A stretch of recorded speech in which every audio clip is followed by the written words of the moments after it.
Ibrahimpatnam MLA Malreddy Rangareddy ఇంటి ముందు ఆందోళనకు దిగారు ఫార్మసిటీ రైతులు.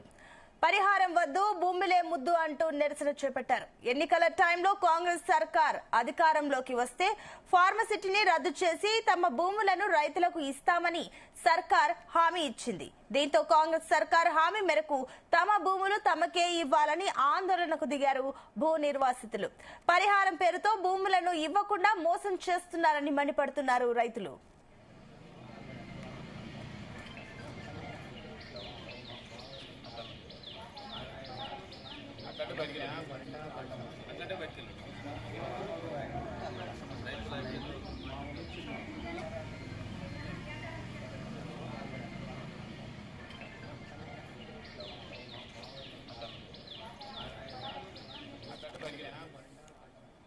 రైట్, ఇక ఫార్మసిటీ కోసం తీసుకున్న భూములను తిరిగి ఇవ్వాలని రైతులు ఆందోళన చేస్తున్నారు. ఇటు పరిహారం వద్దు, భూములే ముద్దు అంటూ ఎమ్మెల్యే ఇంటి ముందు అయితే ఆందోళన చేస్తున్నారు. దీనికి సంబంధించి మరిన్ని డీటెయిల్స్ మా కరెస్పాండెంట్ శివ అందిస్తారు.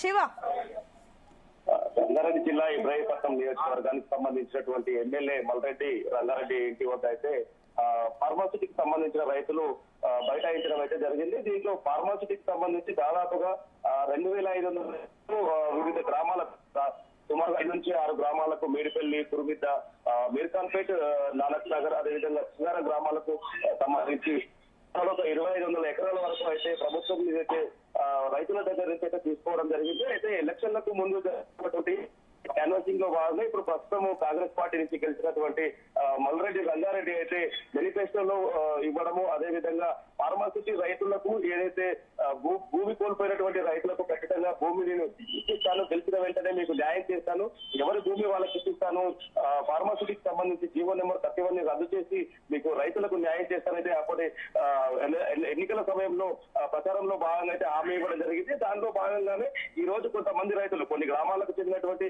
సుమారు 100 మంది రైతులైతే దినేష్ నగర్ సమీపంలో తిరుమల హిల్స్ లో ఉన్నటువంటి మల్రెడ్డి రంగారెడ్డికి చెందిన నివాసం అయితే రైతులైతే బైఠాయించడం జరిగింది. తమకు న్యాయం చేయండి, దాదాపుగా మీరు గెలిచి సంవత్సరం పైచిలుపుగా అయింది కాబట్టి మాకు చెప్పినటువంటి మాటను మీరు నిలబెట్టుకోండి అని చెప్పేసి అయితే రైతులకైతే ఆందోళన దిగడం జరిగింది. అదే సమయంలో అప్పుడు ఎమ్మెల్యే కూడా ఇంట్లో ఉండడంతో అతను కొంతమంది రైతులను అయితే లోపలికి పిలిపించుకొని మాట్లాడినటువంటి పరిస్థితి అయితే మనకు తెలుస్తా ఉంది. దీంట్లో మాట్లాడిన సమయంలో ఎవరైతే రైతులు కొంతమంది ఈ భూమి కోల్పోయినటువంటి రైతులకు కందుకూరు సమీపంలో ఉన్నటువంటి ఫ్యూచర్ సిటీ అనే వెంచర్ దగ్గర అయితే కొంతమందికి ల్యాండ్ ను ఎకరంలో ల్యాండ్ పోయిన వాళ్ళకి 120 గజాలు, అదేవిధంగా 2 ఎకరాలు 3 ఎకరాల పైచిలకు పోయిన వాళ్ళకి 240, అదేవిధంగా 484 గజాలు, 544 గజాలు, 665 గజాలు కొంతమంది రైతులకైతే గత 10 రోజుల క్రితం అయితే ఆర్డీఓ కందుకూరు ఆర్డీఓ, అదేవిధంగా ఇబ్రహీంపట్నం ఆర్డీఓ సమక్షంలో కలెక్టర్ నారాయణ రెడ్డి అయితే పట్టాలు కూడా జారీ చేయడం జరిగింది. అయితే ఈ పట్టాలు కూడా తీసుకొని ఎవరైతే రైతులు ఉన్నారో ఈ రోజు ఎమ్మెల్యే ఇంటి దగ్గర అయితే ఆందోళనకు దిగినటువంటి పరిస్థితి. అయితే ఎమ్మెల్యే మాత్రము కొంతమందిని పిలిపించుకొని దీంట్లో భూములు పట్టాలు తీసుకుని వారు కలెక్టర్ ఆఫీస్ అయితే రంగారెడ్డి ఆదిపట్ల సమీపంలో ఉన్నటువంటి కలెక్టర్ ఆఫీస్ అయితే రండి, ఒక వారం రోజుల తర్వాత రండి, నేను కలెక్టర్ తో మాట్లాడి మీకు న్యాయం చేస్తాను, న్యాయం జరిగే విధంగా అయితే ప్రయత్నం చేస్తానని చెప్పేసి హామీ ఇవ్వడంతో అయితే అక్కడి నుంచి రైతులైతే వెళ్ళిపోతున్నటువంటి పరిస్థితి. మొత్తంగా చూసుకున్నట్లయితే మీరు చెప్పిన మాదిరిగానే మీరు ఏదైతే మేనిఫెస్టోలో ఇచ్చిన హామీ ప్రకారం, మాకు ఇచ్చిన వాగ్దానం ప్రకారం మాకు రైతులకు మా భూములు మాకు ఇప్పించండి, జీవో నెంబర్ 31 రద్దు చేసి మాకు రైతులు మా భూములు ఇస్తే మేము పంటలు వేసుకొని బతికే అవకాశం ఉంటుందని చెప్పేసి రైతులైతే తెలుసుకున్నటువంటి పరిస్థితి చూపుతాం. అయితే శివ, మరోపక్క అటు ఏదైతే ఫార్మసిటీ కంపెనీకి సంబంధించి ఏమైనా డీటెయిల్స్ అందాయి, వాళ్ళు ఏమైనా యాజమాన్యం ఏమైనా స్పందించిందా? ఫార్మాసిటీకి సంబంధించిన ల్యాండ్ మొత్తం అయితే కలెక్టర్ త్రూ వాళ్ళైతే కంపెనీ అయితే గవర్నమెంట్ అయితే హ్యాండ్ ఓవర్ చేసుకోవడం అయితే జరిగింది. ఫార్మాసిటీ ఒకసారి ప్రభుత్వం నుంచి నిబంధనలు వచ్చి దాంట్లో కొన్ని కంపెనీస్ అలాట్మెంట్ అయిన తర్వాత అక్కడ ఉన్నటువంటి రైతులకు అదేవిధంగా ఎలాంటి సంబంధం అయితే ఉండదు. అది దీనికి సంబంధించి చాలా మంది రైతులకైతే ఆల్రెడీ చాలా మంది కొన్ని వేల ప్లాట్లు అయితే అక్కడికైతే వాళ్ళకైతే ఇవ్వడం అయితే జరిగింది. అయితే ఎవరైతే బాధితులు తీసుకొని ప్లాట్లు తీసుకొని వారు ఉన్నారో వాళ్ళు మాత్రమే ఈ రోజు ధర్నాకు రావడం జరిగింది. కానీ ఫార్మాసిటీకి సంబంధించి గవర్నమెంట్ ఆల్రెడీ కొన్ని కంపెనీలకు అలాట్మెంట్ చేసింది కాబట్టి వాళ్ళ నుండి మాత్రం ఎలాంటి సమాచారం అయితే రైతులకైతే అందలేదు. అదేవిధంగా ఎమ్మెల్యే కూడా ఎలాంటి సమాచారం లేదు.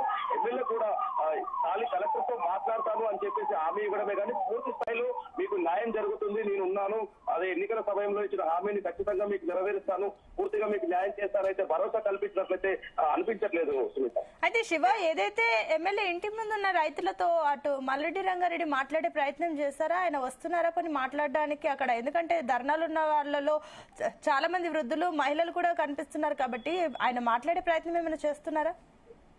అక్కడ ఉన్న వృద్ధులు, అదే విధంగా రైతులు, మహిళలు కూడా అక్కడికి కుటుంబ సమేతంగా వచ్చేసి అక్కడ కూర్చోవడం అయితే జరిగింది.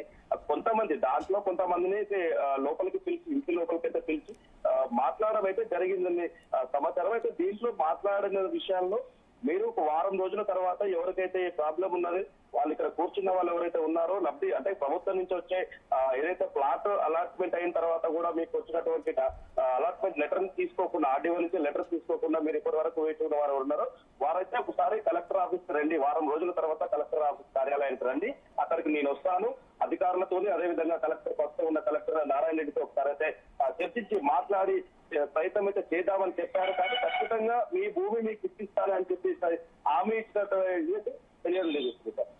Right Shiva, thank you.